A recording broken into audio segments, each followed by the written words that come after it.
Welcome to the Indian Tech Icon Spotlight, where every story is a blueprint of innovation and leadership. I'm your host, Sheetalohal Acharya, and let's welcome our guest, Mr. Swaroop George, who is a dynamic leader transforming energy landscape through cutting-edge digital solutions. Hi, Swaroop. Thank you, Sheeta. That was quite an introduction. I don't think I deserve half of that. No, you definitely deserve that, Swaroop, because you are just setting up, benchmark in the industry. So welcome to our show, and it's really a pleasure for us to have you with us today. Thank you. You're kind. Thank you. Swaroop, let's start with your career journey, Sure. Where it all began and your career progression till your current role. Sure. Where it all began in a small village in Kerala. Somewhere in the middle of Kerala, went to a normal school, aimless teenager for a while, and we all have those stages where you are aimless teenagers. At some point, I think I got interested in technology just because I liked exploring things, right? In the sense that just observing and exploring and understanding what it means. Still, studies were not prominent in your mind when you're growing up that way. So I had my very normal, used to be called pre-degree at the time. There was no plus two. Very normal pre-degree. Then I was figuring out what to do when I worked for all in a hotel for about 8 months. It was quite rebellious at the time because you were expected to finish your plus two, go do a degree or an engineering degree of some sort, and then continue on with the journey, right? But I wanted to take a break, explore something, figure out what I wanted to do. And then I did my BSc in computers because computers was quite prominent at the time. Everybody was doing that. People were making lots of money. So money was the first motivation, right? Plus the fact that I like technology. Then I did my master's. Around the degree time, got a little more serious in my studies, and then master's was good. Not the top scorer, but I was always exploring other things, right, beyond the syllabus, trying out new projects and things of that sort. And then worked in a small company, a product company. I actually graduated from, I graduated into the recession of 2002, 2003, if you remember. Yeah. So it was the time when nobody was getting offers. There was, my seniors were actually getting rejection letters after confirmed offers and all that. It was a quite tumultuous time. And I was lucky enough to get into a product company for a training period, and then they confirmed me. So it was good. Like you were looking for income, however small that was. And then 8 months later, Sapient happened. That's probably one of the biggest breakthroughs I've had in my career, the early career. Joined a fantastic team at Sapient.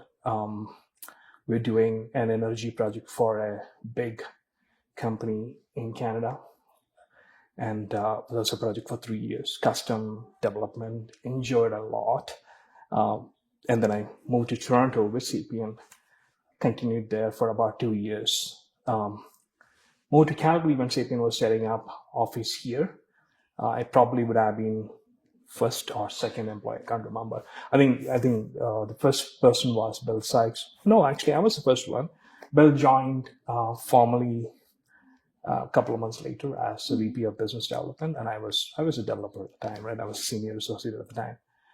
Continued Sapient, multiple companies. I traveled quite a bit. I did work in New York, Toronto, San Fran, Houston, all over the place, but home based still in Calgary. Got married in between, so we decided that Calgary is the best place to raise our kids and settle into a comfortable life. Right? It's a small city, manageable, mountains close by, so everything with respect to that, it just worked for us.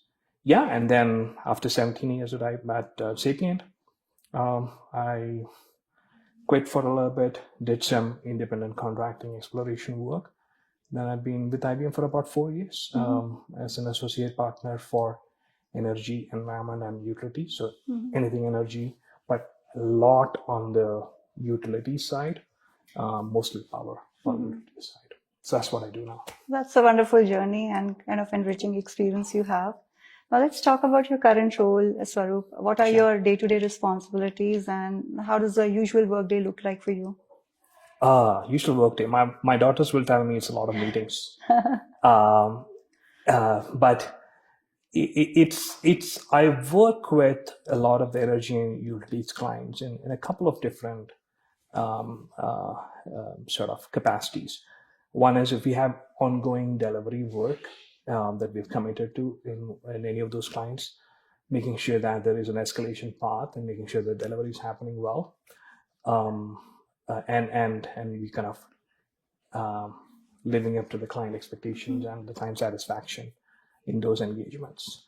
Second part of my job is incremental growth for IBM, be it existing clients in terms of organic growth or could be new logos, right? New clients that we want to work with. So opening those doors. And a lot of that is about understanding client problems, articulating the value that we can bring, and then making a compelling case to start looking at IBM as a viable option for solving those problems. The third part is what we call industry eminence. So advancing thought leadership in the energy and utility space for IBM. So that's a third expectation, job profile, whatever you call it. Something that I'm quite interested in too. I have a deep interest in the industry. So you talked about solving clients' problems. So what are the typical challenges you usually see in explaining to them the solution? So it depends.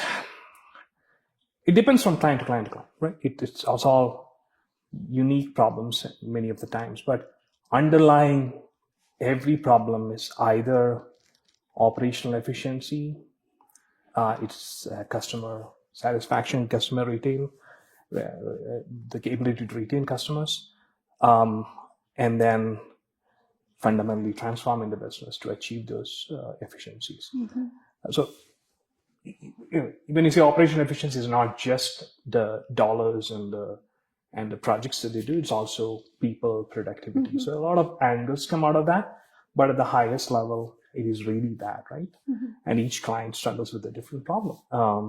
Some of the clients that we help right now is effective, for example, forecasting with respect to consumption of resources, with respect to sustainability, all of that, price forecasting, things of that sort. Some other clients are more worried about systems that are legacy systems, right? Running, and so the enterprise need to be transformed. A lot of the ERP transformation programs that's going on right now in the marketplace. So it almost like there is sometimes a flavor of the year too, when there is for example, SAP announcing they want to move to S/4HANA, they want every client to move to S/4HANA. All of a sudden, see a lot of clients wanting to do that, right? And the ability to guide a client effectively through that. Not many consultants around who can do that. We see a lot of action in AI right now, be it exploring regulatory compliance, generative AI, regulatory compliance using generative AI, or agents, agentic AI, just support agents for field users, voice, chatbots, all sorts of things. So there's a lot of innovation and thinking happening in the space right now. A lot of the clients are evaluating what they need to do in the space. Talking about the AI now, let's talk about the cognitive AI. Which industries do you think will get benefited most using cognitive? All industries. I think there's a favorite saying: AI is the new electricity, and that by what do you mean by that? Electricity sort of powered the industrial revolution, right? It changed the world as we knew it. A lot of us are young enough to remember, young that we can't remember all of those. We didn't go through those, but it is what effectively powered the industrial revolution, right? Everything that you look around, it's a product of electricity. Without electricity, the world will look completely different. AI, in a way, is new electricity. It's going to fundamentally change how people work, what people work on, how productive they are. There's going to be two categories of people. There's going to be people who can effectively use AI, and people who cannot, who are still figuring it out. Right? I think those are the tectonic shifts happening right now. You also talked about migration to SAP S/4HANA. Yeah. So, what is your approach in deciding what should be, which part of the project should be on-prem and what should go to cloud? Oh, so I'm not an expert in SAP by any means. I'm an industry guy. I have a lot of very talented colleagues who does those migration. But my perspective is it should be cloud first. There is no reason why in this age and era somebody should be just thinking about on-prem. It doesn't help you with risk management, right? You're managing a data center. You're responsible for everything. You don't get to use the computing power that hyperscalers can give you. You don't get the security and protection, right? And security is a very contentious topic, particularly within utilities, because a lot of the clients think that keeping it on-prem is secure. I tend to disagree, and a lot of experts will tend to disagree, because it's not a question whether cloud is secure. Cloud is always secure. It is about whether you've implemented the right security controls for your cloud. Right. That's the question to answer. We can call it a myth when we say that on-prem is secure these days. Yeah, that's a very blanket statement that doesn't work anymore. And I think people are realizing that. One of the last industries to wake up to that fact was, I would think, utilities. One of the first ones to embrace that was probably financial services. But again, in the regulated business, it's kind of tough, right? It's not just about a computing decision, it's also an accounting decision in every, because you've got to figure out operational expenses versus capital expenses. Again, that's a rabbit hole. I can go down that, but probably not worth that conversation. But yeah, cloud first. That would be my strong opinion.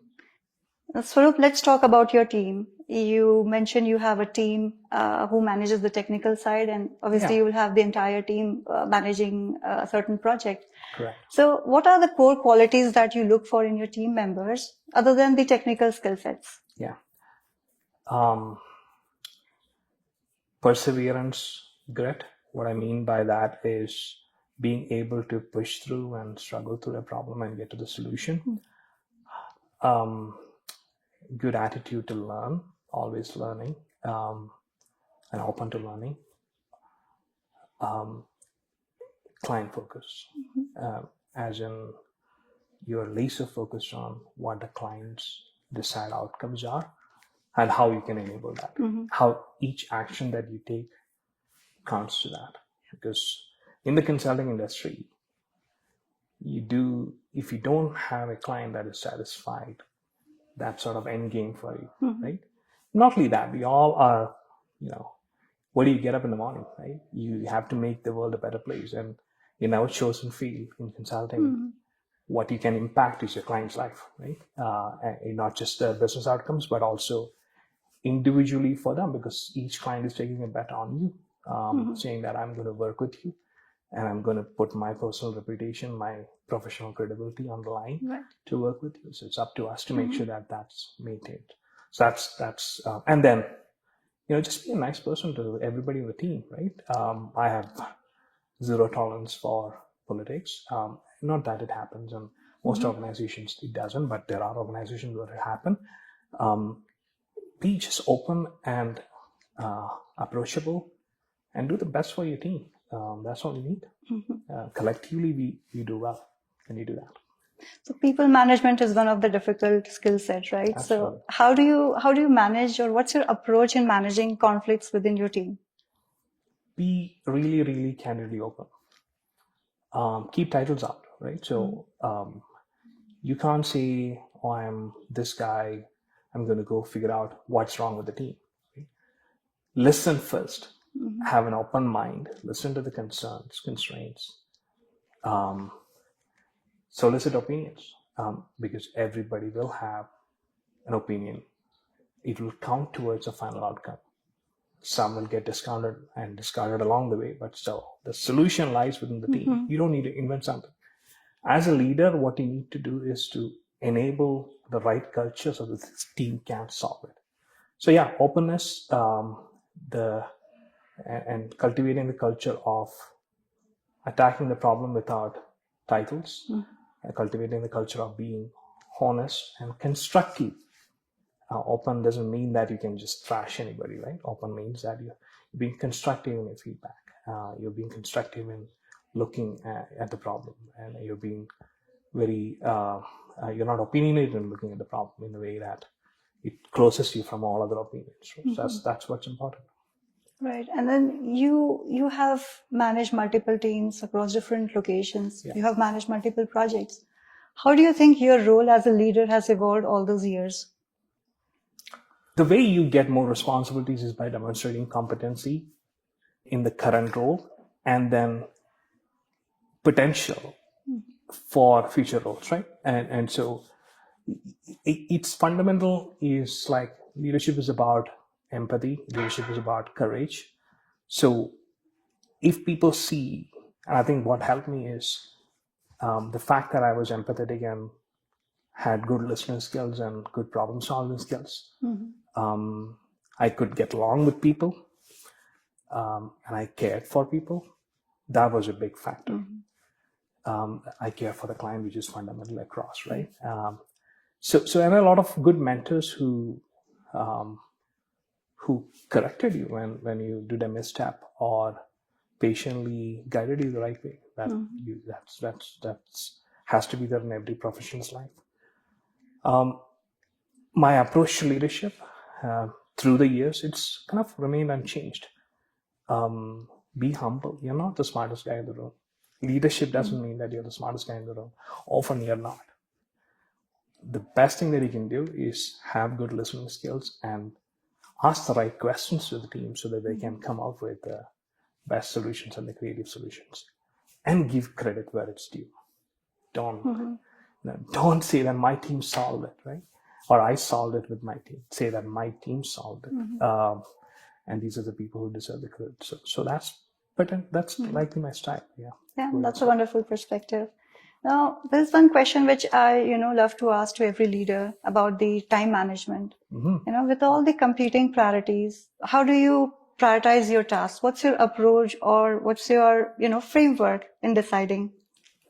So multitasking is a given, right? But if we were to start with what are the outcomes that I'm trying to achieve through doing something, and sort of time box it and make sure that you're moving, right? Like it's not you're stuck in something, you spend 5 hours on it. No, right? Like, so as long as you're clear on what you want to accomplish for the day, for the week, and as long as you're taking incremental steps and do a little bit of parallel processing, right? Yeah. Multitasking is not really possible. You can drive and listen to a podcast, but you can't work with your left hand and right hand, in two different files. It's impossible, right? But the fact that you're almost like queuing up workloads in your mind, right? And if you have it in your unconscious mind, sometimes problems get solved next time you attack it. So it's a matter of taking the right breaks, dedicating the right amount of time, and focusing on outcome. What are the outcomes that you want, and am I driving the outcome? So that's what I would say. Yeah, that's a great answer. Now, talking about the aspiring leaders. So if I ask you if you have to give one advice to the aspiring leaders in tech industry, what would that be? Be hungry.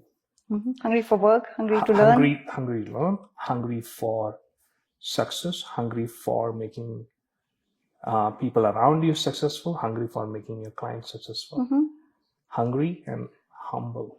Right? You will never be the smartest person in the room. I mean, in the room maybe, but you'll never be the smartest person everywhere you go, right? It's impossible. There are always smart people than you, but the difference between those smart people and you in terms of solving a problem and actually getting to an outcome will be the humility that we have and the care and your ability to bring people together to solve something.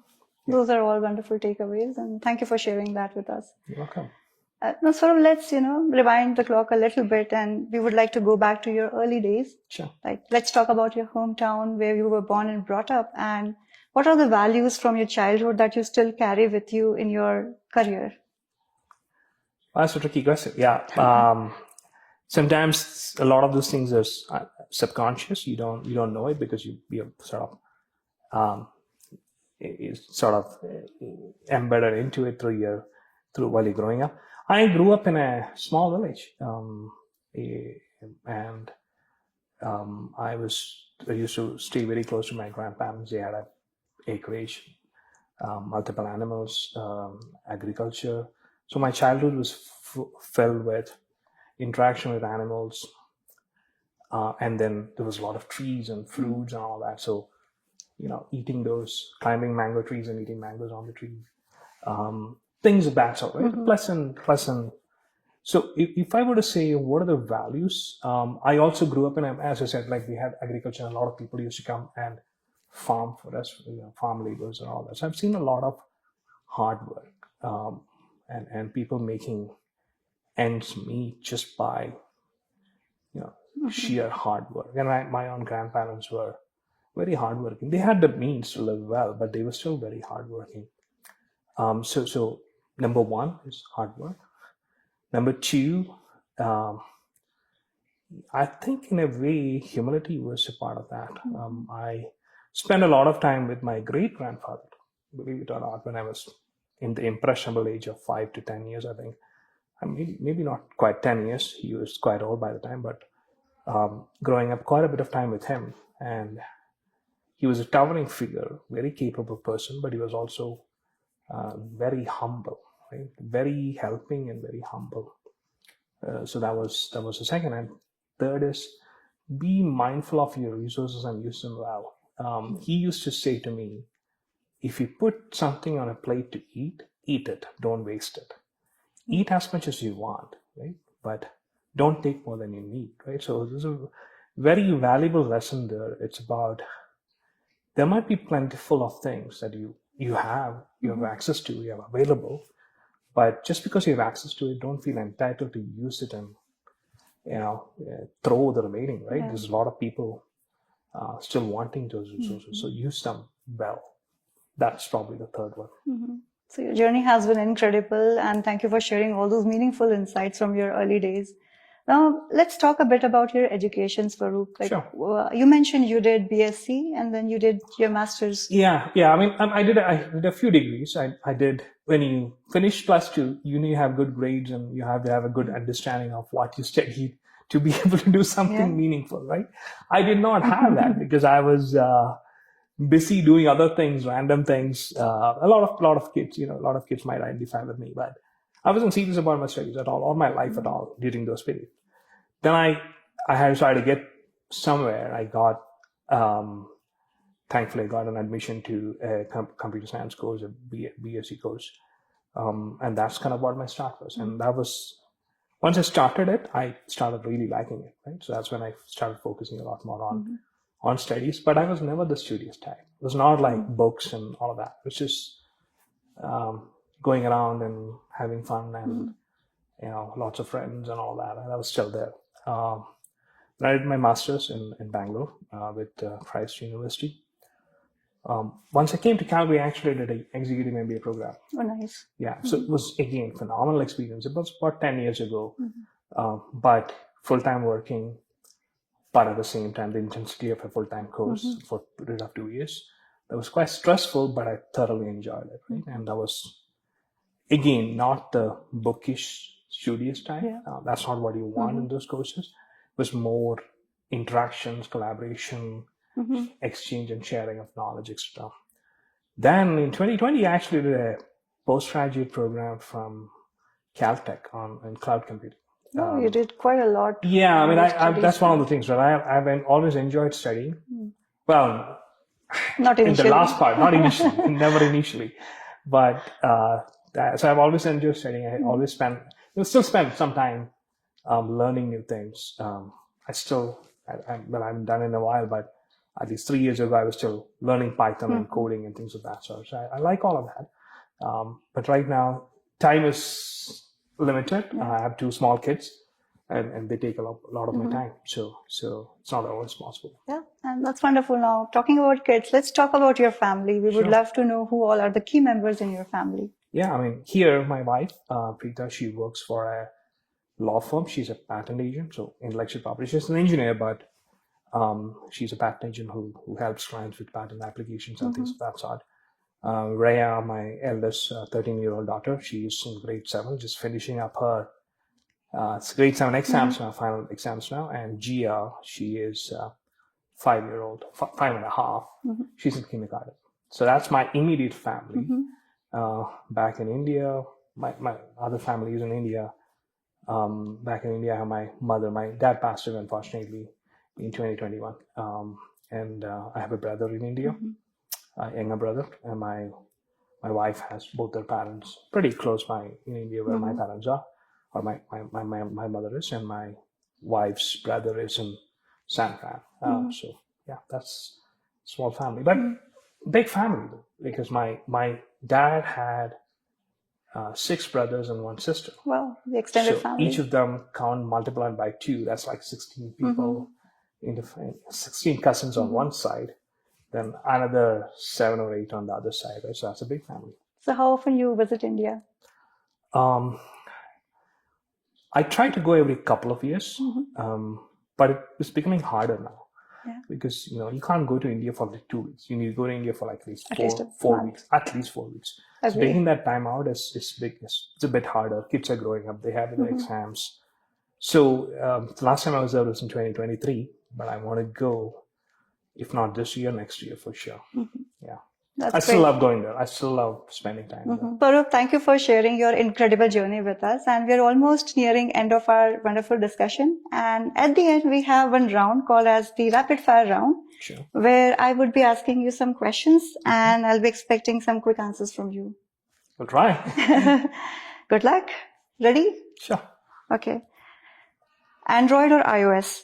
iOS. Reading books or watching movies? Watching movies. Favorite singer if you listen to music? There's a lot, but Kishore Kumar is probably top. Nice. If meetings burn calories, how fit you would be by Friday? Schwarzenegger. No, actually, but I do a lot of meetings. I won't be Schwarzenegger quite fit. Wonderful. PowerPoint decks or whiteboard scribbles? Whiteboard scribbles. Nice. And the last question. What's more unpredictable? Cloud migration or Canadian weather? Oh, that's a Talk tough about the one. Calgary weather. That's a tough one. That's a very tough one. I don't know. It's a toss-up. Both. It's both. Yeah. And that is the end of our rapid fire round. Thank you so much, Swaroop. Thank you for taking out time for us and sharing your journey with us. And it was really lovely chatting with you today. You're welcome. Thank you for the opportunity. Much appreciated. Thanks. I enjoyed it.